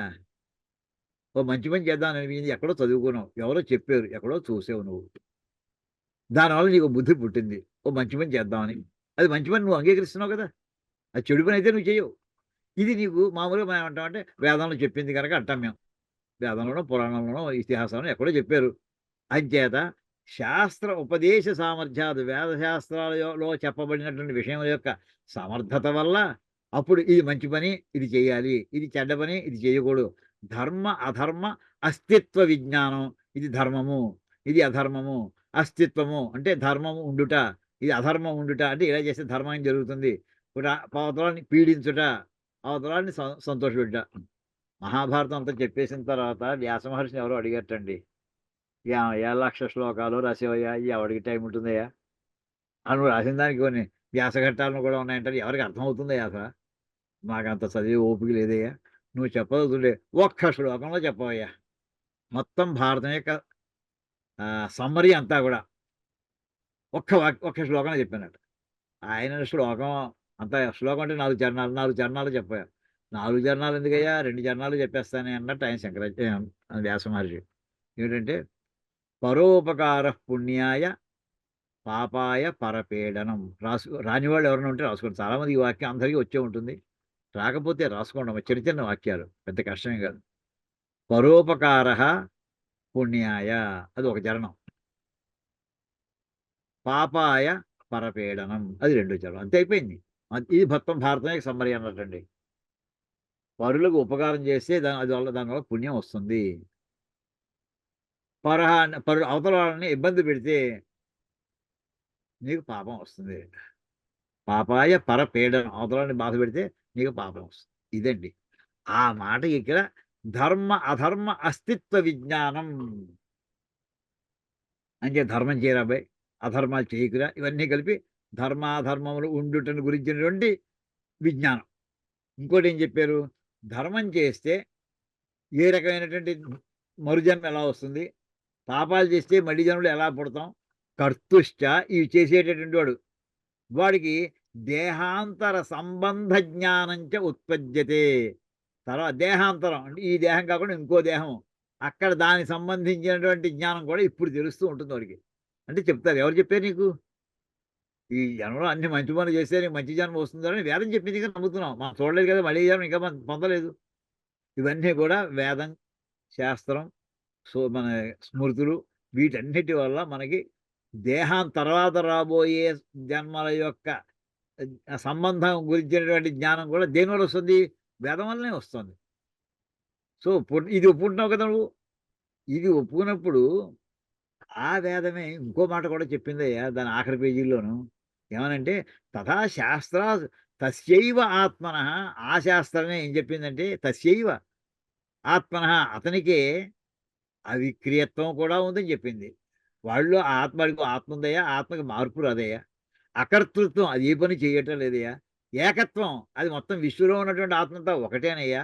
ఇత్యాది విజ్ఞానం ఇది కూడా ఉంటుంది అని ఆ వేదం చెప్పింది. నువ్వు వేదం చివరి నుంచి మొదటి నుంచి చివరిదా చదివావు కదా, చదివి మాట్లాడుతున్నావు కదా, అదేం ఉండదని అన్నావు. ఇప్పుడు అది ఉంది, నువ్వు చదివిన వాడు ఇచ్చే వేదం చదివిన వాడు అయ్యుండి కూడా ఇలా నువ్వు నిందిస్తుంటే మరి అది వేదం చెప్తా అంటే కర్మలు చేస్తే మళ్ళీ జన్మ వస్తుంది, మంచి జన్మ వస్తుందని అంగీకరించినటువంటి వాడు ఆ వేదం చెప్పినటువంటి ఆత్మ గురించి ఇలా లక్షణాలు చెప్తే ఆ జ్ఞానం ఎందుకు కలగకూడదయ్యా అని ఎవరిని అడగాలట? ఈ ప్రశ్న వేసిన పిచ్చి పిచ్చి ప్రశ్నలు వాడిని వెళ్ళి అడగండి. ఇది ప్రశ్నవ్యాహతే. వాళ్ళు ప్రశ్నించాలి. అంటే ఏంటంటే వాళ్ళని సరిగ్గా మాట్లాడండి. మీరు ఏం మాట్లాడుతున్నారు? నోరుంది కదా అని మాట్లాడడం కాదు, మాట్లాడాలి కదా అని మాట్లాడడం కాదు, మాట్లాడవలసిందే మాట్లాడండి. మనం ఇద్దరు చాలాసార్లు చెప్పుకుంటూ ఉంటాం ఈ వాక్యాన్ని. వక్తమస్తి తన వక్తవ్యం, వక్తవ్యం ఇతన వక్తవ్యం, వక్తవ్యమేవ వక్తవ్యం అని అలాంటి వాళ్ళు ఎదురు ప్రశ్న వేయాలి వాళ్ళని. అది చెప్పిన వేదం అది చెప్పినప్పుడు ఇది కూడా చెబుతుంది అని ఎందుకు నువ్వు గ్రహించవు? ఇది ప్రశ్నవ్యాతే. అయితే వాడు అంటాడు కరణగోచరత్వాది ఇది చేతు. వాడు ఏమనొచ్చు? నా కంటి కనిపించాలి కదా, చెవులకు వినిపించాలి కదా, లేదా దేహాన్ని స్పర్శ తెలియాలి కదా. అదే అవన్నీ నాకు ఇంద్రియాలకు లోపల తెలుస్తున్నాయి. ఇది ఇంద్రియాలు కరణ గోచరత్వాత్. ఇదేమంటారు?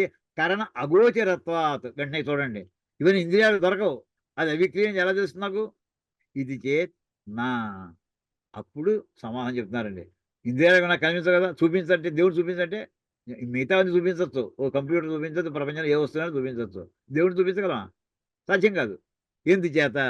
అది వాడికి కళ్ళ కనిపించట్లేదు కదా అని అంటే అప్పుడు నువ్వు చెప్పాలి నా మనసైవ అనుద్రష్టవ్యం ఇది శృతే. వేదం ఇంకో మాట చెప్పింది. అయ్యోయ్, ఇది మనస్సు చేతనే చూడదగినటువంటిది. ఇది ఇంద్రియాలు 5 కాకుండా పంచజ్ఞానేంద్రియాలు కాకుండా 6వ మనస్సు.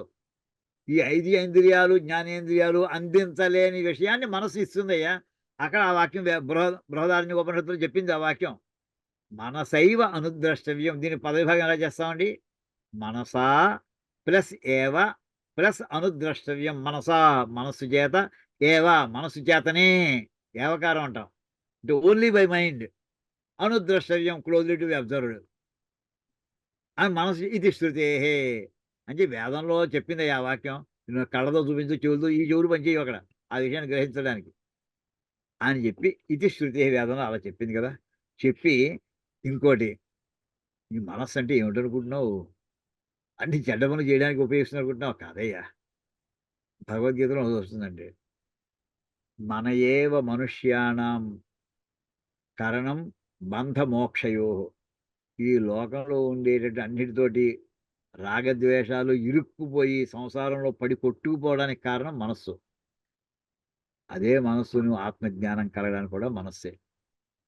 రెండిటికి దాని ఆసక్తి. అది ఎలా అవుతుందయ్యా అంటే చెడుగా మామూలుగా సామాన్యంగా అన్ని బ్యాడ్ థాట్సే వస్తాయి, చెడ్డ ఆలోచనలే వస్తూ ఉంటాయి అనుకుందామండి. అది మంచి ఆలోచనలు ఎలా వస్తాయి? వస్తుంది. ఎలా చెప్తున్నారు ఇక్కడ ఎక్కడ చక్కటి ఈ గొప్ప వాక్యం అండి, ఇది కంఠస్థం చేసేయాలండి. శాస్త్ర ఆచార్య ఉపదేశ శమదమాది సంస్కృతం మనః ఆత్మదర్శనే కరణం. శాస్త్రములు అంటే వేదాల శాస్త్రములు, ఆచార్య ఉపదేశము గురువుల యొక్క ఉపదేశము, ఇంకోటి మనం చేసే సాధనలో శమదమాది సంస్కృతం మనః, శమము దమము మొదలైనటువంటి వాటితోటి ఉన్నటువంటి సంస్కరించబడినటువంటి మనసు అది పాజిటివ్గా కన్వర్ట్ అవుతుంది అండి. అరే ఇంకా ఇవి తెల్లారి లేవలేదు, ఇంకా కార్తీక మాసం వెళ్ళిపోతుంది, లే స్నానం చేయి అని లోపల నుంచి ప్రేరేపణ చేస్తుంటుంది. అది స్నానం చేయి, వెంటనే లే దీపం పెట్టుకోండి, ఇంకోటి చేయండి, ఇంకోటి చేయండి. ఆ రకంగా అది ఇజ్జత సంస్కృతం మనః, అది సంస్కరించబడిన మనసు ఏం చేస్తుందంటే ఇంకా బాగా సంస్కరించబడితే ఆత్మదర్శనే కరణం. ఆ అదే సాధన అవుతుందయ్యా. దేంటో ఆత్మదర్శనం సాధన అవుతుంది మనస్సు. అంచేది ఇక్కడ మనసైవ అనుద్రష్టవ్యం అనేది అటువంటి సంస్కరించబడిన మనస్సు చేత చూడడం జరుగుతున్నాయా ఈ అవిక్రియత్వం, ఏకత్వం ఇవన్నీ కూడాను. తథాచ తదధిగమాయ అనుమానే ఆగమే చ సతి జ్ఞానం నోత్పద్యతే ఇది సాహసం ఏతది. ఏం how dare you to say, ఎంత సాహసం మాట్లాడుతున్నారా నువ్వు అసలు? ఇది అసంభవం అంటావా నువ్వు? సాధ్యం కాదని అంటావా? నువ్వేం చదివావని? అది పొందడానికి అనుమానే ఆగమే సతి. మనకి ఇన్ఫరెన్స్ వల్ల, అనుమానం అంటే సస్పిషన్ కాదండి, అనుమానం అంటే ఇన్ఫరెన్స్. ఆగమం అంటే వేదశాస్త్రాలు. వేదశాస్త్రాలు చెబుతున్నాయా, నీ అనుభవంలో నీకు తెలుస్తున్నాయా ఇవన్నీ కూడా. ఇవన్నీ ఉండగా ఈ జ్ఞానం పుట్టదు, అందుచేత అసంభవం అని అనడం ఎలాంటిది తెలిసినా ఇది సాహసమే. అది చాలా సాహసంగా మాట్లాడుతున్నావు. దాని English how dare you are to say అంటుంది సార్. ఎంత సాహసం రా నువ్వు ఆ మాట అనడానికి, అంటే నువ్వు అనర్హుడివి ఆ మాట అనడానికి చెప్పడానికి ఇదండి సాహసమేతత్. ఇది 2, 3 సార్లు ఇది పతంజలి భాష్యంలో కూడా మనం చెప్పుకుంటూ ఉంటామండి. వేదాలు ఎన్నున్నాయని చెప్తే ఈ పదం ఎక్కడ ప్రయోగించి కథలో విడిగా చెప్పానండి ఒకసారి. సాహసమే ఏతత్ అంటారు అక్కడ పతంజలి మహర్షి కూడా. జ్ఞానంచ ఉత్పద్యమానం తద్విపరీతం అజ్ఞానం అవశ్యం బాధతే ఇది అభ్యుపగంతవ్యం. ఇప్పుడు ఈ రకమైన జ్ఞానం, ఏ జ్ఞానము? సంస్కరించబడిన మనస్సు పొందే జ్ఞానం. ఏమిటది? ఏ సంస్కారాలు దానివల్ల ఏమొస్తాయంటే ఆత్మ అవిక్రియమైనది, ఆత్మకి కర్తృత్వం లేదు, ఆత్మ అంతా కూడా ఒకటే. ఇవన్నీ కూడా ఈ జ్ఞానంచ ఉత్పద్యమానం, ఈ రకంగా ఉద్భవించిన ఏర్పడిన ఈ జ్ఞానం ఏం చేస్తుందంటే తద్విపరీతం అజ్ఞానం, దానికంట భిన్నమైనటువంటి దానికి ఆపోజిట్గా ఉండేటువంటి అజ్ఞానాన్ని అవశ్యం బాధతే దాన్ని తొలగిస్తుంది తప్పకుండా. అంటే ముందర అజ్ఞానంతో మనం బయలుదేరాం. ఎప్పుడైతే ఆత్మజ్ఞానం కలిగిందో ఆ ఆత్మజ్ఞానం ఈ అజ్ఞానాన్ని తొలగిస్తుంది. అవశ్యం బాధతే, తప్పకుండా ఈ బాధిస్తుందని. ఇది అభ్యుపగంతవ్యం అని తెలుసుకోవాలి. తచ్చ అజ్ఞానం దర్శితం. ఏమని ఇక్కడ అజ్ఞానం ఏమనుంటుందండి? ఈ మనకి అర్జునుడి విషయంలోకి వచ్చేప్పటికి అజ్ఞాన హంత అహం హత అహం అస్మి ఇది తౌ ఇది ఉభౌ న విజానీత ఇది. అజ్ఞానం ఎలా ఉంటుంది? హంత అహం, అహం హంత నేను చంపేవాడిని, అహం హత అస్మి నేను వాడి చేత చంపబడుతున్నాను అని, ఇది ఉభౌ న విజానీత అని ఇద్దరూ కూడా తెలుసుకోలేదు వీళ్ళు అనేది. ఇదంతా అజ్ఞానానికి సంబంధించిన వాక్యాలు ఇవి. అత్రజ ఆత్మన హననక్రియాయా కర్తృత్వం కర్మత్వం హేతుకర్తృత్వం చ అజ్ఞానకృతం దర్శితం.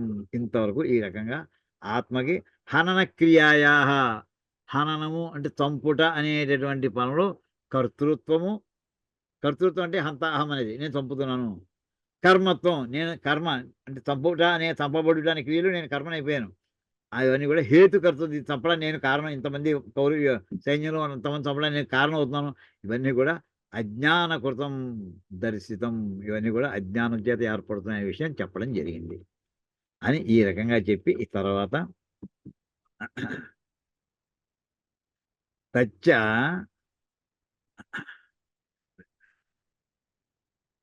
సర్వక్రియాసవి అయిపోయిందండి.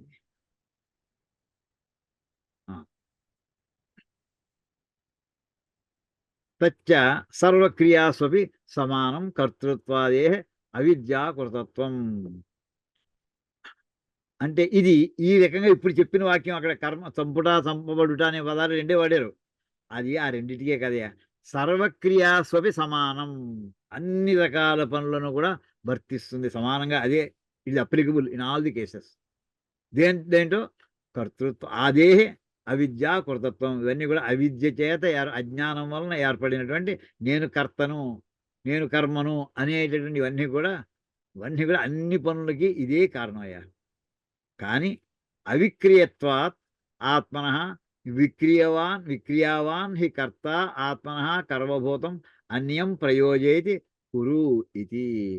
అంచేత అవిక్రియత్వాత్ వికారం లేనటువంటి దానివల్ల ఆత్మన అవిక్రియత్వాత్ ఆత్మన అంటే అంతా ఎందుకు వచ్చిందంటే ఆత్మకి వికారము మార్పు చెందుట లేదు. కానీ ఈ భావం ఏదైతే వస్తుందో అంతా కూడా అజ్ఞానం వలన ఏర్పడుతోంది.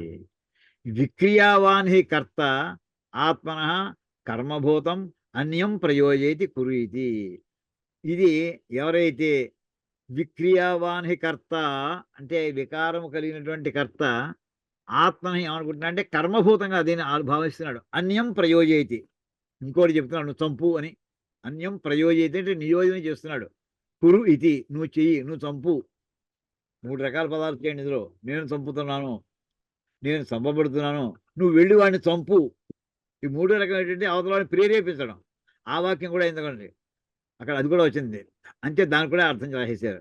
తదేతత్ అవిశేషేణ విదుష సర్వక్రియాసు కర్తృత్వం హేతుకర్తృత్వం చ ప్రతిషేధతి భగవాన్ విదుష కర్మ అధికార అభావ ప్రదర్శనార్థం వేదా వినాశనం కథం సపురుష ఇత్యాదిన.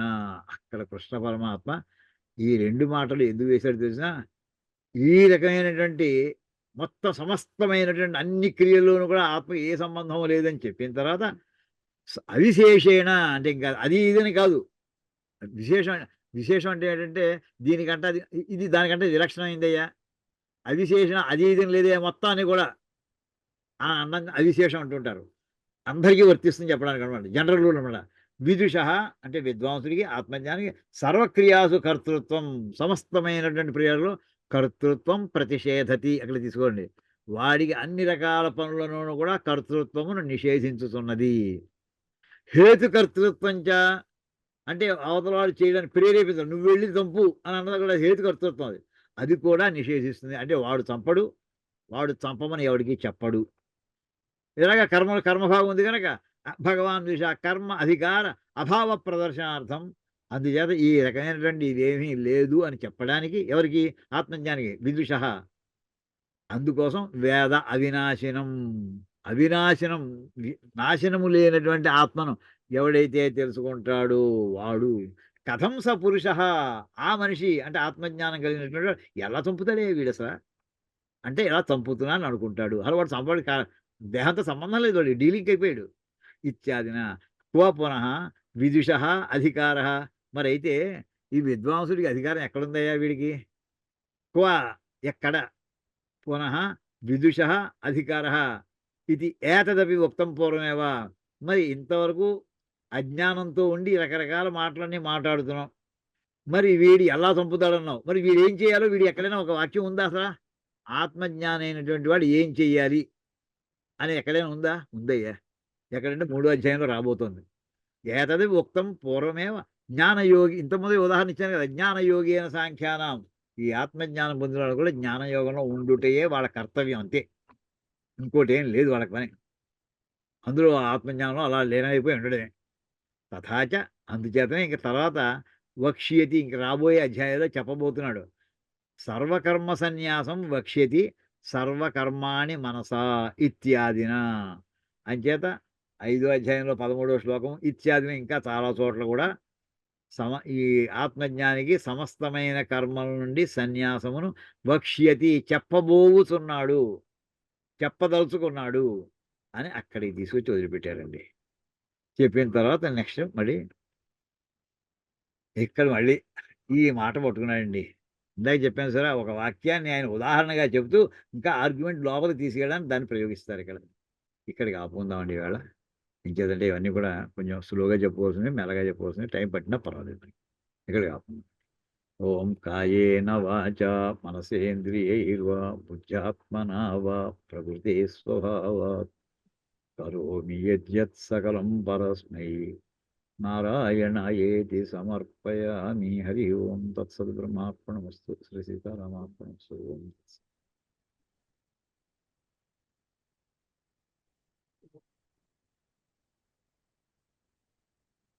నమస్కారం గురువు గారు. నూతిలో నీళ్లు బాగా ఊడుతున్నాయి గురుగారు. ఏమండి? గురుగారు నూతిలో నీళ్లు బాగా ఊడుతున్నాయంట. ఓట్లు తీస్తున్నారు ఆయన. ఓట్లు తీసుకొస్తున్నారు ఆయన. ఫుల్ పైప్ కన్ఫ్యూజన్ అయిపోతాను గురువు గారు. మమ్మల్ని మా ఏమండి? గురుగారు తీసుకొస్తున్నారు. ఏమండి? అది మమ్మల్ని మా గురుగారు తీసుకొస్తున్నారట. అంతే. చాలు. అది గురుగారు సార్ ప్రార్థన శ్లోకాలు పిడిఎఫ్ పెడతానన్నారు ఒకసారి. ప్రార్థన శ్లోకాలు ఓకే పంపిస్తా. అది ఒక్కసారి పెడితే కొంచెం మీతో మేము చదువుకుంటున్నాం అప్పుడప్పుడు కనుక తప్పకుండానండి. అందుకోసం. ఓకే. సరే అండి. అయ్యా. విషయ గాంభీర్యం కొంచెం ఎక్కువగా ఉందండి. మరి విషయ గాంభీర్యం పెరుగుతోంది. మరి మీరు అందుకు- 4 క్లాసుల నుండి రావట్లేదు బద్రీనాథ్ గారు. అయ్యో లేదమ్మా, కొంచెం మాకు అసలు అలా టెన్షన్ తో ఉన్నాం మాట అందరం పట్టుకుని. అయ్యో, ఎంత మాట ఈ క్షమించాలి. శ్లోకం ఎప్పటికీ అవుతున్నారు ఒకటి మీరు రావట్లేదు ఏమిటని. కొంచెం క్షమించాలి, ఎందుకంటే ఏదో ఇంకా విదేశాల్లో ఉన్నాను. వచ్చే వారం కూడా కన్క్లూజన్ ఈ శ్లోకానికి. అంతే. ఇంకా అలా ఉంటుంది. ఇంకో 2 పేజీలు ఉన్నాయి. ఉంటాయమ్మా. అయ్యా గంగాధర గారు కులాసా ఉన్నారా? సరే సరే అయితే మరి మళ్ళీ కలుద్దామండి. నమస్కారం. ఓకే, నమస్కారం. నమస్కారం గురుగారు. ఏమైనా చెప్తావా సత్యనారాయణ? ఉన్నాడా? ఉన్నాడు. ఉన్నారండి. ఎందుకు సత్యనారాయణ నువ్వు ఏదో ముక్తాయింపు చెప్పాలయ్యా. నువ్వు కూడా ఆత్మదర్శనం లేనమైపోతే చెప్పలేను ఇంకా. అపూర్వమైన విషయాలు అంతా అయిన తర్వాత మళ్ళీ పెట్టుకుందండి. అంతా అయిపోయిన తర్వాత ఈ శ్లోకానికి అమ్మాయి అయిన తర్వాత ఇప్పటికి అంటే ఒక పదాన్ని వాడుతూ అంటే ఇందులో ఎన్ని కాంటెక్స్ట్ జరుగుతున్నాయి ఒక్కసారి అనలైజ్ చేసి చూడండి. ఎంత లోతుకి తీసుకెడుతున్నారు. లోతు అంటే అర్థంలోనే కాదు, ఇలాంటి వాక్యాలు దాని సపోర్టింగ్గా ఉన్న సెంటెన్స్లు స్టేట్మెంట్స్ ఎక్కడెక్కడ ఉన్నాయి అది రిఫరెన్స్లు ఇవ్వడం. ఆ రిఫరెన్స్ వాక్యంలో వాడిన పదాలను పట్టుకుని ఏమండి శల్య పరీక్ష చేయడం. ఈ పదం ఇక్కడ ఎందుకు వాడాడు, ఆ పదం వాడచ్చా, అది విద్వాంసుడిగా ఇది అవిద్వాంసుడిగా, ఆస్తే ఉన్నాడు కదా, ఇలాగ మొత్తం ఒక వాక్య విశ్లేషణ చేయాలంటే ఎలా ఉంటుందో ఇది మీమాంస యొక్క లక్షణం అండి. ఇందులో వ్యాకరణం ఉంది. అది మా సందులు సమాసాలు ఎక్కడ ఆకారం వదిలేసామో అర్థం మారిపోతుందంటే నెగిటివ్ కాన్సెప్ట్ వెళ్ళిపోతాం మనం. అభావం అన్నదానికి భావానికి ఎంత తేడా ఉందో చూసుకోండి. అది వాడు వర్తిస్తుంది, ఇది వర్తించదు. అది వ్యార్థ సంధి విడతీయవలసిందే. అకర్తృత్వం, ఏకత్వం ఎన్ని పదాలు సంధులతో సహా చెప్పుకుంటూ జాగ్రత్తగా ఇప్పుడు ఆయన పరమేశ్వర స్వరూపం కనుక ఆయన రాయగలిగారు.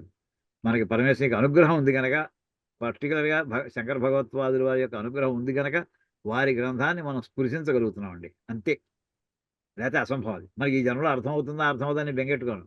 ఆ ట్రాక్లో ఉన్నాం అంతే. ఆ బస్సు ఎక్కేసే ఉంటుంటాను ఎప్పుడు. ఆ బస్సే తీసుకెళ్ళిపోతుంది అంతే. అర్థం అయ్యాక మళ్ళీ దింపదు. అర్థం అవ్వాలి అప్పుడు దింపుతాడు ఆయన. అంతవరకు ఇంకా వెనక్కి తిప్పుతుంటాడు కాసేపు బస్సు అక్కడే తిప్పుతాడు తప్ప బస్సులో దిగిపోనివ్వడండి. అపూర్వమైంది. బస్సు ఎక్కడం అనే ఉపమానం చాలా చక్కగా చెప్పారు గురుగారు. కారణం ఏంటంటే మనం ఏదో రాజమండ్రి నుంచి విజయవాడ వెళ్తుంటే బస్సులో గోదావరిని చక్కగా చూస్తుంటాం. మనకి చివరికి మిగిలేదు అనుభూతి తప్పిస్తే అక్కడ ఉన్నటువంటి ప్రతి పొలమును, ప్రతి గ్రామం, ప్రతి నీటి వాగు అవన్నీ మనకు గుర్తుండవు. కానీ ఒక అనుభూతి మాత్రం మనసులో స్థిరంగా నిలిచిపోతుంది. దానికి కూడా అది మనం ఈశ్వర కృప కింద తీసుకోవాలి దాన్ని, అంతే. అనుభూతి మిగలడాన్ని. అది చూపించడానికే. ఏమండి అసలు ప్రహ్లాదుడికి హిరణ్యకశిపు వసంత చెప్పు గంటలో అయిపోయేట్టుంది అనుకుందామండి. రావణాసుడు చంపడం శ్రీరాముడి అవతార పూర్తి అంత కష్టమా? శ్రీ మహావిష్ణువు మనిషిగా పుట్టేస్తాడండి. నరసింహస్వామిగా పుట్టినాడు, మనిషిగా పుట్టలేడా? వెళ్ళిపోయి వాడు తలకాయ 10 తలకాయలు దెబ్బ కొడితే 10 తలకాయలు రాలిపోవడం ఎంతసేపండి, కొబ్బరి చిప్పల్లో పడిపోతాయి.